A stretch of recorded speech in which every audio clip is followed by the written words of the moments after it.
రాత్రి అయితే రాజాను, తెల్లారితే బికారులాగా ఉండవలసి వస్తుంది. ఎందుకంటే రాత్రి అయితే మంచిగా దేవుని గెటప్లో బంగారు నాణములు అన్నీ వేసుకొని నగలు వేసుకొని స్టేజ్లో ఉండవాళ్ళం. తెల్లారితే ఆర్థికంగా లేకుండా పోతుంది.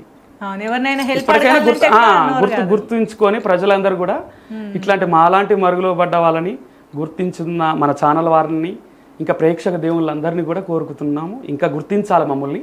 మాకు ఆర్థికంగా ప్రభుత్వం నుండి కూడా ఆ లావాదేవీలు రావాలని కోరుకుంటున్నా. ఖచ్చితంగా రావాలన్నా. సరే అన్న, ఆ లక్ష్మీ నరసింహస్వామిని నేను కూడా మొక్కుకుంటున్నా. మీలాంటి ఎంతో మంది కళాకారులకు మళ్ళీ మంచి రోజులు రావాలి, మంచిగా జీవనోపాధి లభించాలి. స్వామివారి గురించి ఒకసారి స్వామివారి గురించి ఒకసారి, శివుని గురించి ఒకసారి ప్రార్థిద్దాము. సాంబ శివ నీదు మహిమా ఎవ్వరికి తెలువదాయే, సాంబ శివ నీదు మహిమ ఎవ్వరికి తెలువదాయే.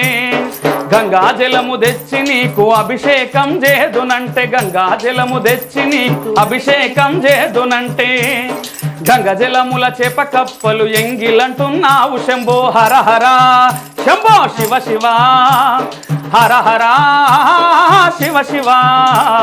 సాంబ శివ నీదు మహిమ ఎవ్వరికి తెలువదాయే, సాంబ శివ నీదు మహిమ ఎవ్వరికి తెలువదాయే.